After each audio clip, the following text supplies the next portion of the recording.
I've never done one. No, I don't think so. Never been captain. Yeah, right. Yeah. We good? Well, Shaun Johnson, welcome to a press conference. It's your first one, and it's your last one. Yep. Just talk to us about the emotions, I suppose. How does it feel? Well, it feels good. It feels very good to finish that way. And to be honest, I think if we didn't necessarily get the result, I think it still would have felt good, just with how we played and the style we played with in that second half. So I'm pretty content right now, and I just want to soak it all in and enjoy it. I think I overheard someone say on the footy field that you also addressed the team at half-time about just going out there and having fun. What were the words that you said in that half-time show? It's funny. Don't say about it's for our families to worry. Nah. There was none of that. There was none of that chat. I think it started with Webby. This guy's got a knack of instilling confidence. He always has, and started there, and then we just jumped on the back of it. We sort of got in a group and just we'd been in this situation before. And it was simply take the result out of it, take the outcome out of it. Let's just go out there, express ourselves in a way that we can be proud of, and we walk off, and it is what it is. So we did that, and we played a style that, won a footy game tonight against a pretty good side. That's going to, I think, push deep into this competition. So, pretty happy. Shaun, 5-year-olds dream about kicking a sideline conversion, scoring a try in the final minute to win the game on the big stage. In your wildest dreams, do you think after 12, 13 seasons, your last involvement is setting up a try with a double cutout pass in the final minute against your former club at Shaun Park? Yeah, it's funny. A couple of the boys in there. I don't know if you've seen my touch highlights. Just 4 million times. Yeah, a couple of the boys just said you can't finish with a touch highlight, and I found that quite funny because that was sort of the zone I was in. It was as simple as just enjoying what we were doing, and everyone contributed in a way that it was just like you wanted to be a part of it.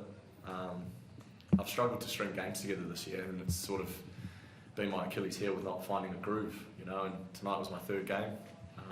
Been able to play 3 on the trot, and I felt very good. I felt extremely confident with how I was moving and what I was seeing. So to sort of have that feeling where I knew I could get to, it's the feeling I've missed all year, and to be able to persist this week, with how the week started and come out here and play like that, I'm just proud and happy for the boys. You say proud. Can I ask what is the emotion in the 80th minute when you see Dallin get the ball and score? Is it shock? Is it amazement? Is it just like how does it like just the past 10 years soaking it all in? No, mate. I look at the clock. Do you want me to run? I'll run you straight through. I'm gonna break this bad boy down for you. Yeah, I'd love to drink that beer while I do this. This could just be a backyard chat. So we got that ball back, and I said to Walks, lad, get us in the right strip. Don't tell everyone else. I'm done, lad. I'm done. You just can know it now.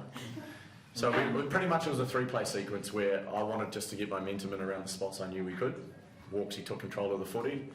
We spoke about fading in certain spots. Barney got a quick play of the ball, and then we just doubled up on it. And I think that feeling of being in the zone where you know why you're doing something and the look you want to create, for me to be able to finish my career on that moment is probably what I'm so content about. That's probably actually the bit I'm talking to. Like, it wasn't just a one cutout ball. There's things that led into that play to create that look, and it's just the truth, Me and Hawks embraced before because it was like, he was like, you're crazy, lad, because he knows exactly what I said to him, and he went and executed it and put me in a good spot to come up with that last pass. So let's not take anything away from Dal too. Did he get his 100 tries tonight? Yeah. So to be a part of that moment for him too, again, these are all just moments, man, I know I'm going to cherish, and I'll look back on one day and just can't believe that I even played a small role in it all, Was it, do you feel like, because obviously in that minute and a half at the end there, like you switch on so much, but like during that 80 minutes, but like did you find yourself at any point like your mind wandering, knowing it was your last game, like, at any point, or were you able to lock in for the whole 80 like that? You want me to talk about the conversation we had? Please do. Webby, he came in, as he does each week, he addresses the players, and he came, just spoke to me before the game about if you find your mind wandering, like bring it back, lock in. And I think hearing that last week was very emotional. It was hard for me to, if I'm being honest, it was hard for me to concentrate on footy. There was just so much going on. It was an awesome and amazing night, don't get me wrong. But this week was more about footy.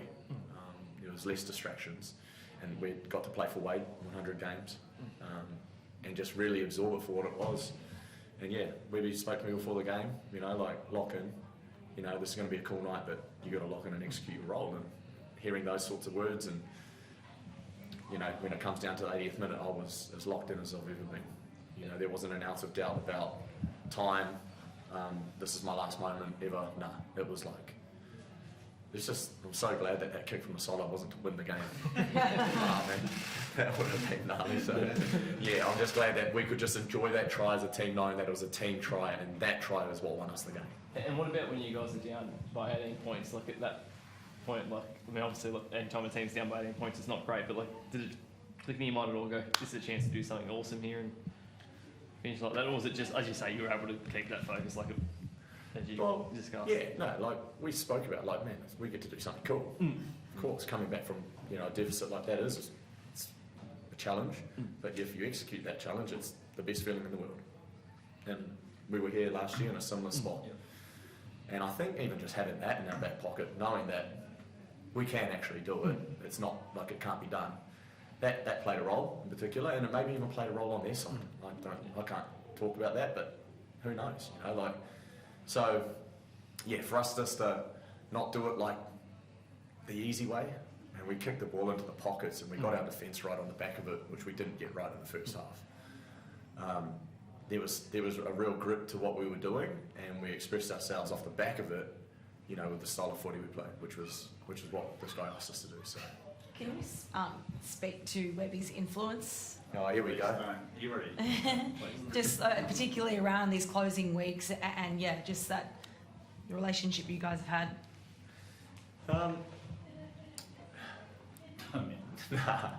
Like this guy, he's I think when the club got him, as our head coach, it was like, yeah, all right. And one of our very first conversations, it just cemented my belief in I was excited to play under him. And I think the best thing about him is he's always continued to coach me, which we've had conversation around. I've asked him to do that, and he's done it immensely. I feel like I never wanted to be a player that thinks he knows it all, or feels like the guy that's just got it all figured out and has arrived and there's nothing to chase. And with someone like this, in your corner, continuing to challenge you, even over the last few weeks, he's allowed me to have my time, he's celebrated, but then he's also he's challenged me.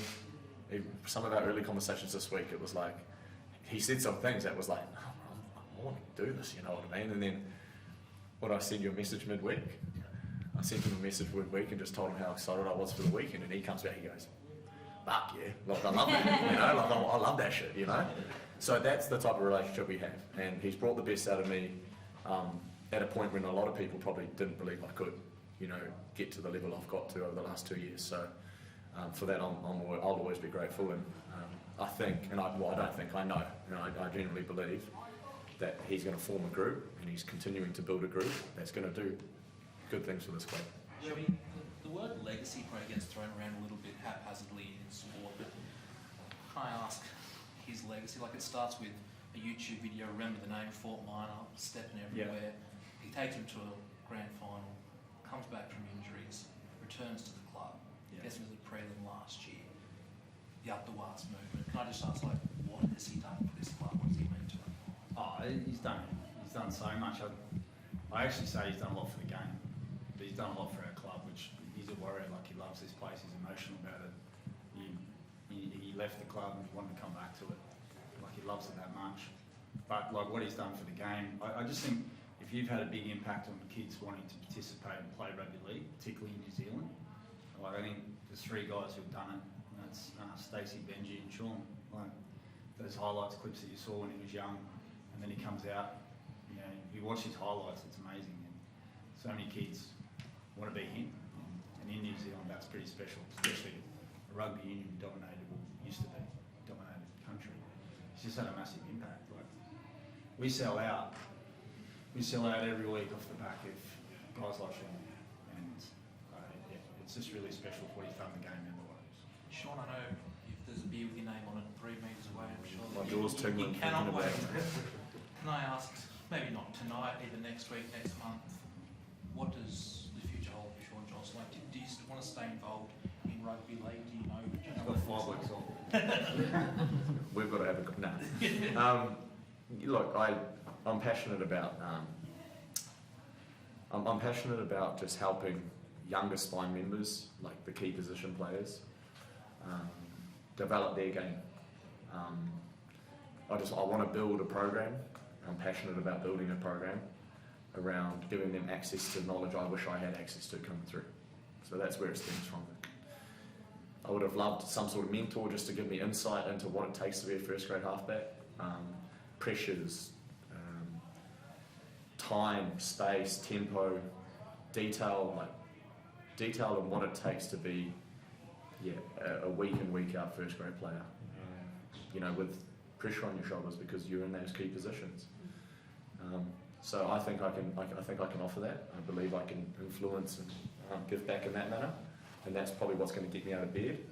But there's also other things I want to do completely outside of the game that are going to keep me fresh because I've been in it a fair while now, you know, and there's a bit of me that does want to get away from it just to reset and then really get excited about building what I've just said, and then also some media stuff. You know, I've got some stuff happening back in NZ around you know, playing on Sport Show. I don't know if you've seen it, but just different avenues of stuff that excites me and keeps me fresh and engaged.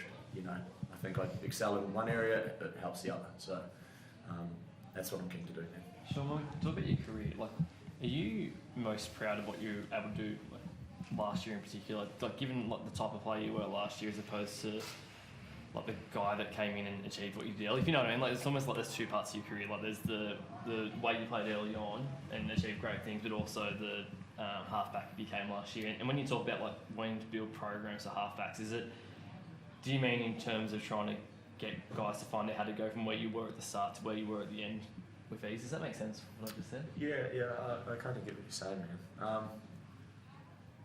I mean, I think it really depends on the player I'm working with. You know, like I'm not going to blanket these kids. You know, that's my number one priority. But there's elements of both versions of myself that I'm talking about here. You know, probably the early version of me, I probably didn't realise exactly the scope of what I was able to do. It's not until you sort of look around the comp and you go, what other 19, 20-year-olds are doing some of the stuff that I was doing back there, because I look at some of these young halves coming through and I go, man, he's a freak. Like, wow. And then it's like, I did similar or maybe even more, you know, and it's like, okay, that's quite cool. But now I'm certainly more invested in the version of myself now, and how you see the game, and even playing plays ahead of the game, manipulating defences, which is very satisfying. Like it is extremely satisfying, bro. That last sequence out there tonight, my lord, you know what I mean? So that's the version where I feel like, why not like help these young, you know, 16, 17-year-old key players, not expect them to be that, but start giving them tools to start thinking that way. You know what I mean? Like that's the mind, but there's also principle and skill, development of skill, core skill that I feel like is so important to a half. There's something as simple as a ball drop. You know, you can go out, let's do kicking, and we just kick. But let's break down that, let's break our steps into the ball drop, the strike, you know, like there's elements to it. So I'm really keen to see where that takes us. Okay. Yeah. Thank you. Thank you. Well done. Where's that?